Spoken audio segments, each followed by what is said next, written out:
Hello everybody, I wanted to talk to you about my new Christmas EP. It might not be new when you're listening to this, who knows, called Regifting. I'm going to do one of those making of things that I've had some really nice comments about when I did them back for Parting Ways. I'm going to do some for Swim Like an Eagle very soon, but this one's a little more pressing because it's a Christmas EP and Christmas approaches. So yeah, there's 4 songs on Regifting. And I'm going to talk a little bit about all of them in some way or another. But before I do, I'm going to give you like a sort of broad spectrum conceptual idea of the plan. So I was in the midst of finishing off Swim Like an Eagle, the album Swim Like an Eagle that came out in November. And I had a meeting, which sounds very formal, I went for a gin and tonic with my friend David, who is one of the guys that runs a venue called the Attic in Leeds. And we talked about the idea of me coming and doing like a series of shows there. And the first one of the shows that we were like, oh okay, because this was like, late May, early June, like it was a while ago, it was back in the summer. And the first show that we talked about doing was a Christmas show. This idea of Rick Hilda's Christmas. And he had either seen or he's been to quite a lot of my shows. He's a very big supporter, for which I am incredibly grateful. But I had done versions of the Muppets Christmas Carol. I used to run a residency in Wakefield, which is the city where I live. And about 4 times now, I've done a thing called, the residency was called Monochrome.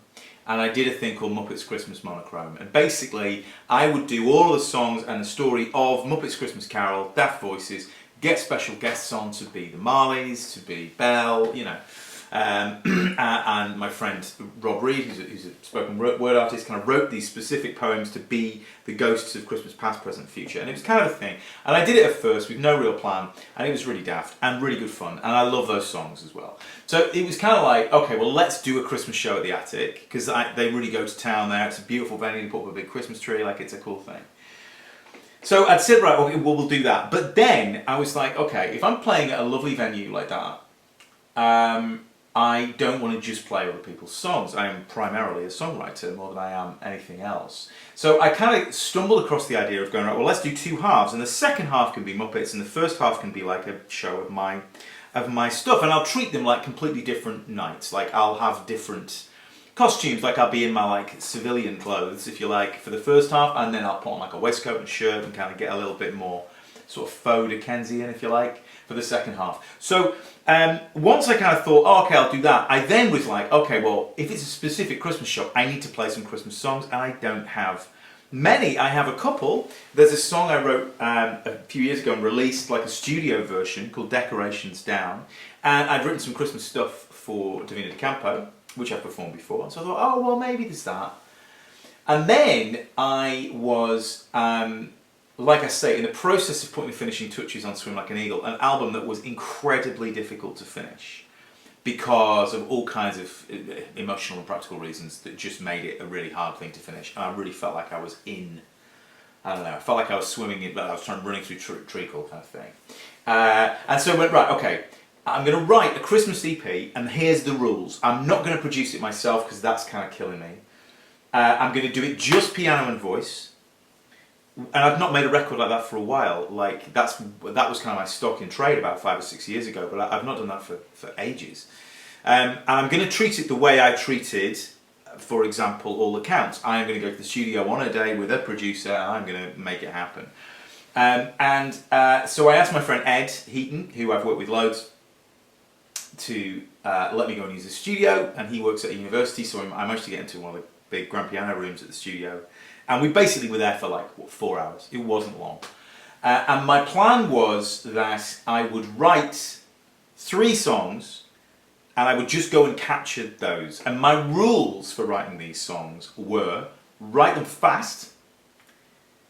One of the things I started to observe about Swim Like an Eagle, and I think it's true about most of my work, is I've got sort of very good at making sense, of like making logical sense. This song is about this, and they won't understand that unless I say this here. And then that will go there, and that will lead to this payoff here.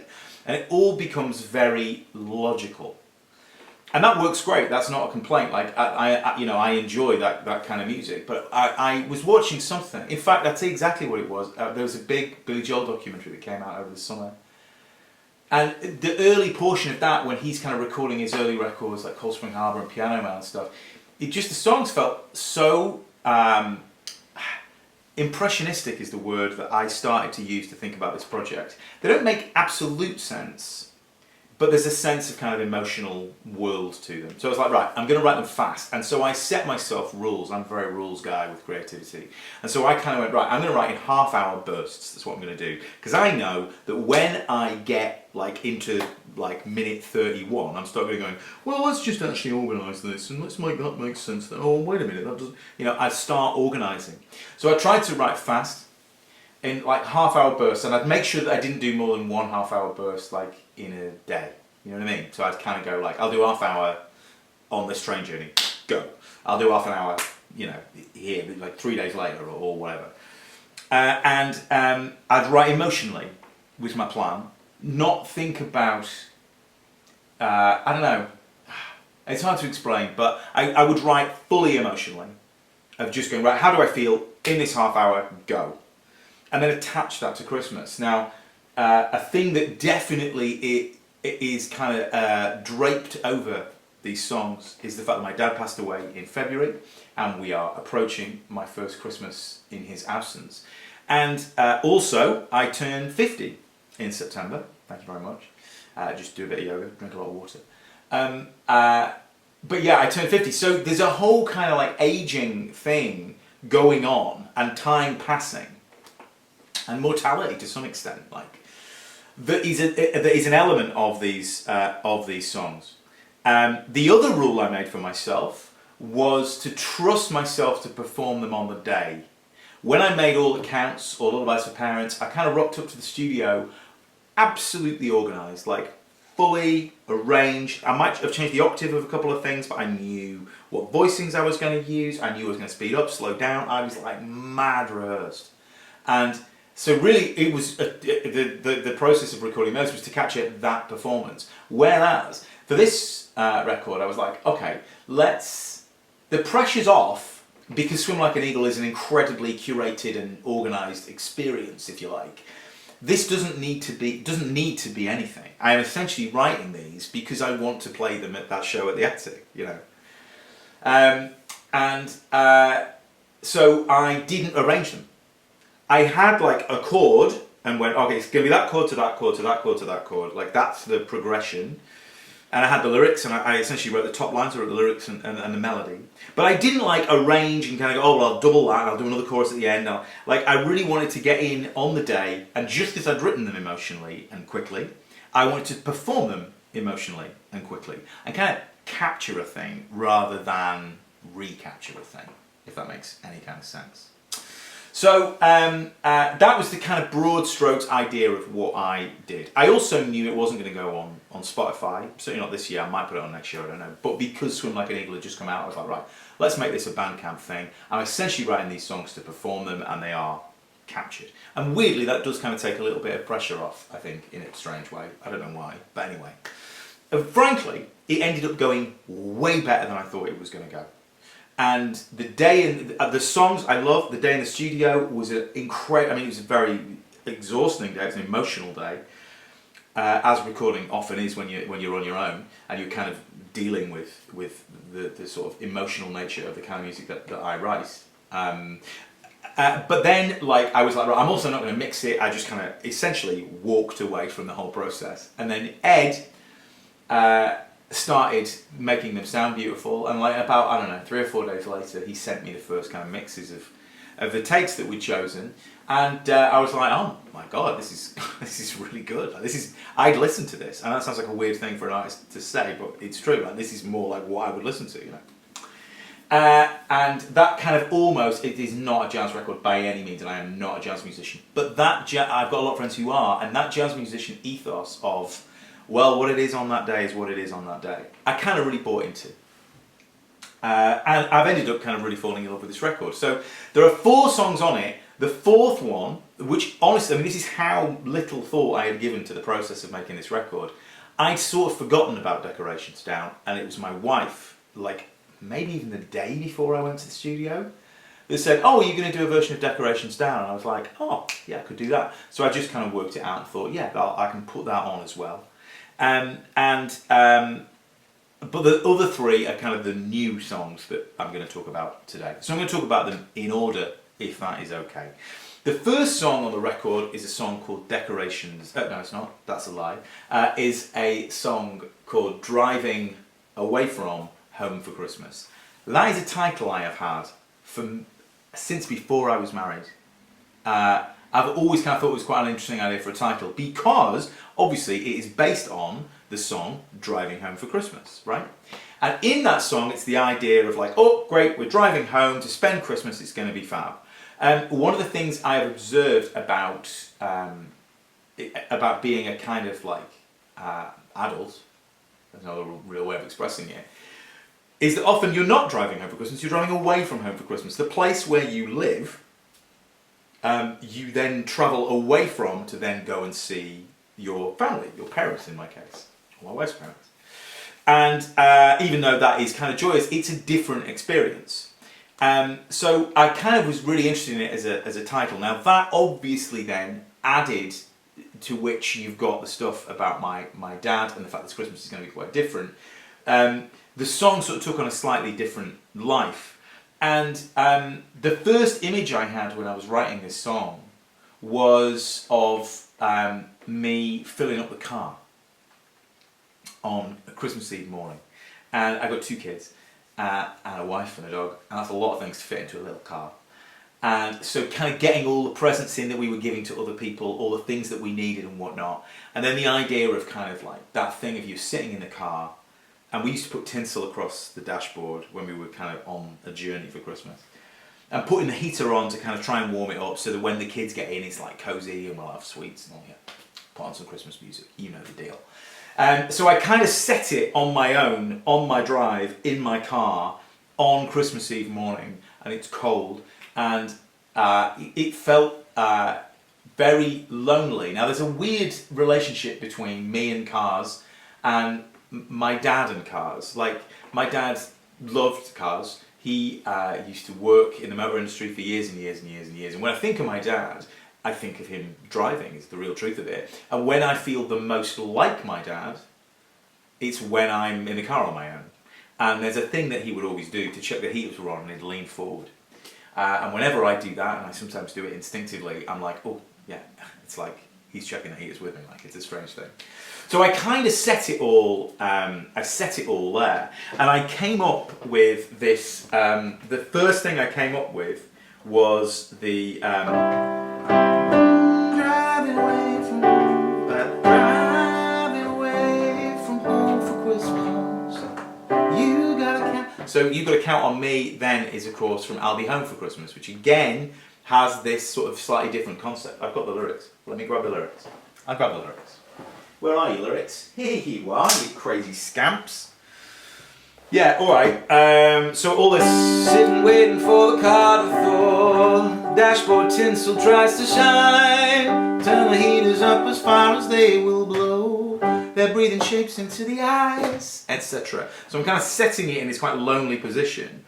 The bit of this song that I like the most is that it's all very diatonic. Okay, so diatonic basically means it only contains chords that are in the scale of the key we're in. We're in the key of G, right?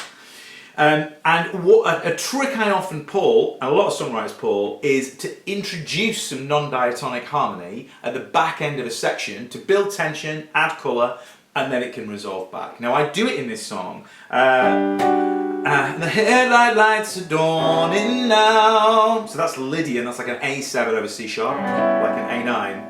And then headlight lights are dawning now. And that's an F chord, so that's Mixolydian. So I'm introducing 2 modes, 2 non-diatonic colours at the end of the section. Now, I really wrestled with the idea of using that chord because I use it so much and it's used so often. And I was like, okay, don't think about it. Remember, I was writing fast. So I moved on And then I got to the second verse, and I got the, and I'm traveling through time again. And I was like, oh, okay, now this is interesting. So I could use that chord, that's a chord 2, like a Lydian chord in G, as the new home of a new key to define the time travel. Some mad Back to the Future business going on there, right? And so I then went, Dad is carrying me from Nanny's house. And I had this key change, very emotional. But the fact that we've heard that chord in the first 2 stanzas, and then when it comes back again, it has a different responsibility, it has a different function. I was kind of really into that. So I started thinking about, okay, well, how can I use time in this? Now, in the second verse, we've got that, Dad just loves an early starts, which is about me, but it's also about my dad and us both trying to control our families, going, right, come on, let's go, you know, get your things, blah, blah, blah, blah, blah, blah. And so then when I went to the time travel thing, I was like, oh, okay, maybe the dad I was referring to is not my kids referring to me, it's me referring to my dad. And so then I was like, right, let's think of the first Christmas memory I can think of when I think about my dad. Go. And on a Christmas Day evening, we used to go to my nanny's house, my mum's house. And I remember one particular Christmas Eve where I'd got this lightsaber and it was really cold, and my dad had been and warmed up the car. And he carried me out, and I'd either already got my pajamas on, I can't remember, I was only young. And he put me in the car, and I remember how cold the seats were against my face, and I remember getting to home, and this idea of like, getting back in bed and it feeling like safe again. And then pivoting back into the old key, because just as that place used to feel like home, it doesn't feel like home anymore. He's not there, my mum doesn't live there anymore. And the concept of home, because then we get to, this isn't my home, so that's why I'm driving away from home for Christmas, you've got to count on me, etc. And that's kind of how the song works. But the chorus, I'll tell you now, I couldn't find a rhyme. Because it was going to be, I'm driving away from home again on Christmas Day. But I couldn't find a day rhyme. That's how fast I was writing it. And I had the, and I'm trying to make amends for the leaving. So I've got the leave in there. So I'm driving away from home again on Christmas Eve. Yes. I was very pleased with myself. And then it ends, that little motif that starts the record. Interesting fact, I wrote the line that I was very pleased with. I want the soft centre in a hard winter. And I didn't sing it. So it ended up being I want the soft centre in a cold winter, which is less clever, but it kind of does the job. And the idea of then, of like this sort of fantastical ending, where, because it doesn't really, it ends on a bit of a question mark, this song, with the idea of I kind of just want to be at home. Trying to make amends for leaving, the idea of I'm sort of trying to make up, as we all are, make up to our parents about the fact that, oh yeah, well we don't live there anymore, I know you'd kind of like us to. So it's a complicated thing, I think. But yes, that is driving away from home for Christmas. Then we get to Winter Reveals Itself. Now, this one, very much about age and aging, about the fact that winter kind of clicks around regularly. This song is definitely a response to the song Holding On to the Summer, which was the first single from Swim Like an Eagle, which is about the idea that as the point in September when you kind of can't pretend that it's spring and summer anymore, and you have to find your big coat and stuff, and there is a sort of sadness that comes with that. This is the other end of that, of like, right, we're in it now. And the idea that winters kind of come around faster and faster and faster, and when you have children, you become very aware of this, because like my kids are 10 and 12, this is the only Christmas I'll ever have with a 10 and 12 year old. Like, you become very, because next year they'll be 11 and 13 year olds, you know. So yeah, you become very conscious of that. The riff, it's not a riff, is it? But the melody, that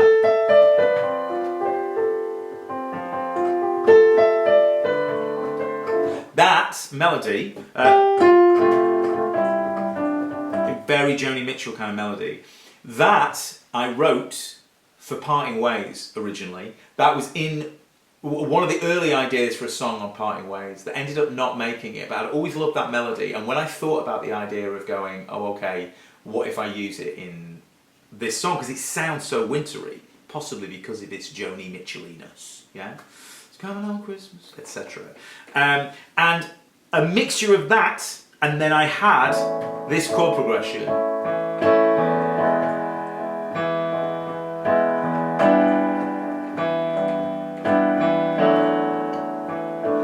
Which is a very Beach Boys-y chord progression. Not the Beach Boys you know, the Beach Boys I know. Like Dennis Wilson, late Beach Boys. Because it's not a first inversion chord, it's a... it's not a root chord, it's not a first inversion chord. It's a second inversion chord. And lots of Beach Boys songs have got second inversion chords in them.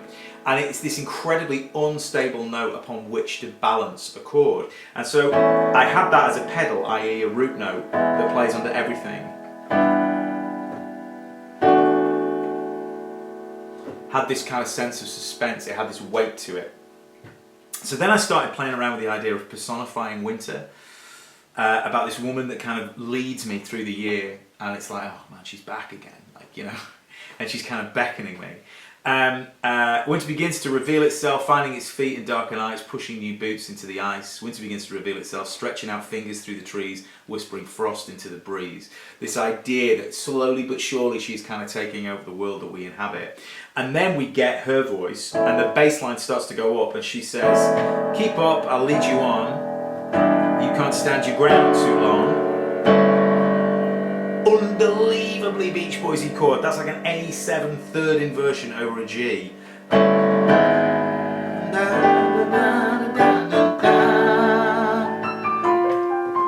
Which is kind of in a different key. So that melody is in A minor and the verse is in A major, and it kind of alternates between the two. The bit of this song that came... I wrote the whole first section ludicrously fast. It was like 10 minutes, go, go, go, go, go, stop thinking about it, go, go, go, go, go. And I didn't know how to end it. I was going to write a middle section. And then, I can't remember why, I heard, maybe it just came on a playlist or something, I heard the song Try Whistling This by Neil Finn, a songwriter that I love, a song that I love. And at the end of that song, this song's got a lot of control. At the end, he just loses it. And there's this whole coda section where he proper loses his mind. So I was like, I thought that'd be an interesting thing to play with. Give up. Give up on trying to control time. Let the church bells ring. I had all these images around Christmas and time. Let the church bells ring. They're the church bells that I could hear from my bedroom when I was a kid. Fine, let time go on. Let the angels sing their song. Let all the old wounds bleed. And cut down all the trees till all the rings are gone. Again, all the rings, meaning every year passing. I want to burn the future down, but winter comes around. Again, I hadn't written it as like a ginormous thing.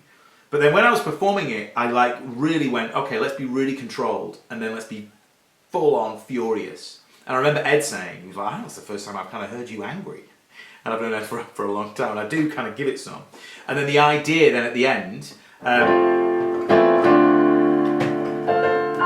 winter comes around, back to the A major, winter begins to reveal itself all over again. That was, when I first worked that out, by the way, that was totally a mistake, that little subdominant minor. Proper spicy, put it in at the end. So I had this ginormous kind of ending where I'm proper yelling. When I did it live at the Attic as well, actually, it felt massive. I was on a big grand piano, like, wow, you could really go for it. So yeah, Winter Reveals Itself seems to be the one that people are gravitating towards. It's not a very me kind of song, to be honest. Yeah, that's a good thing, I guess. The images in it are specifically about winter more than Christmas, but they're all tied together, I think, those images, for obvious reasons. The third song I wrote, Dear Father Christmas, I had the idea of how the hell do you expect me to get through Christmas this year. In fact, up until very late, that had a different title, and it was going to be How the Actual F Word Do You Expect Me to Get Through Christmas This Year? And even though that is how I felt, it was too funny. It was too comic. It kind of undercut the whole thing. So I just put it, instead of going, how do you expect me to get through Christmas? It was how the actual do you expect me to get through Christmas this year? But yeah, so I changed it pretty late on, but I remember literally that was weeks before I recorded it, because I was here in this kitchen on my piano just over there with my wife and my sister-in-law actually, and I was playing it. I was going, is this too much? What do we think? And so I ended up just putting a gap in, like how the hell do you expect me to get through Christmas this year? The idea of setting it all as there's a kind of, this is a very me song, in that it's kind of bittersweet but hopeful. It's all very well saying I can't manage Christmas, but it is a letter to Father Christmas. Like, I'm not giving up on the whole idea. I'm still going, now listen mate, look, I'm usually on your side, but this one's kind of tough. So the idea of setting it all as a letter made a lot of sense. So the idea of, you know, each section starting, or at least it continually referencing this Dear Father Christmas. Maybe you'll remember me, if you check your records twice, you'll see my letters should be there, or perhaps you've noticed I'm the first one brought to tears by the films and songs and stories you prepared. And then, and this is one of those things that songwriters are very pleased with themselves about, the line, but I've mulled your wine, mistletoed the line. I was very pleased with myself that day. I'm not going to lie. I'm a little ashamed of how pleased I was. I think I punched the air and went at a crumpet. It's a good line, what can I say? It's also a sort of classic, old-fashioned AABA song. I love writing AABA songs. Left to my own devices, it's all I'd ever write. They're like songs without choruses, like, you know, Crying in the Rain. Or there's lots of very old-fashioned songs to it. It's a very old-fashioned skill. But I really like it. So I had the idea of the first verse, which was, okay, you know who I am, and I've tried to play along, but I can't. And then the second verse is like, look, I've been keeping my stuff together, like I've been doing okay, but this might be kind of too much, this idea that I'd like it noted that I've held myself together for the whole year through, despite the slings and arrows I've been slung. Slung sounds really good in my sort of slightly faux northwestern accent. Slung. But yes, and then the middle section is kind of filled with this imagery. This came late, I think. In fact, definitely came late, this middle section. The last thing I wrote was the B section. Surrounded by the usual chairs, surrounded by the usual chairs, the table set, but no one's there to share anything. I really like that, share anything, so that's why I put it in the melody of the piano. Throughout the arrangement, I kind of drop those in. And that line then, in fact it was the last line I wrote for the whole project, was there's so much to be grateful for but far too scared of what's in store to take it all in. Sort of feels exactly how I feel a little bit at the moment. And then at the end, a classic AABA trick is you do a little reversal on the last line. So you get the, how the hell do you expect me to get through Christmas? Through New Year, through January. I cheated a bit there because January, it's got 3 syllables, right? But I couldn't fit it. So I went January or February too. Tell me how the hell. And I got the 2, and then it was like, how the hell do you expect me to get through? And then it was only at literally writing this line that I went, oh God, yeah, it's my dad again. Dear Father Christmas, like it's so bloody obvious. So it's not actually Father Christmas I'm writing to, it's my dad. And so then to end it with the second person pronoun instead of, so to end with how the hell do you expect me to get through this year, not just Christmas, this year without you. It seemed like a way of ending that that was pretty effective. But yeah, so that's the 3 originals. And I performed them all at the Attic, and it was great. I had a lovely time singing them. There's not many laughs on it, as many people have mentioned, but I will also say that many people have also mentioned how surprisingly upbeat Swim Like an Eagle is. So, you know, the Lord giveth and the Lord taketh away. So I'm not one of those people that kind of really revels in writing sad songs, and there's a lot of songwriters that do. I want to try and create a kind of plurality of emotion. Like my job is to essentially write songs about the full range of things I encounter in my life. But the fact I wrote this so quickly and led with emotion did lean it in a particular direction. And then obviously at the end of that I put on Decorations Down, which I didn't perform at the Attic because it is about the end of Christmas. It's about taking all the decorations down and like what have we learned, etc, etc. But it's still lovely. I still love that.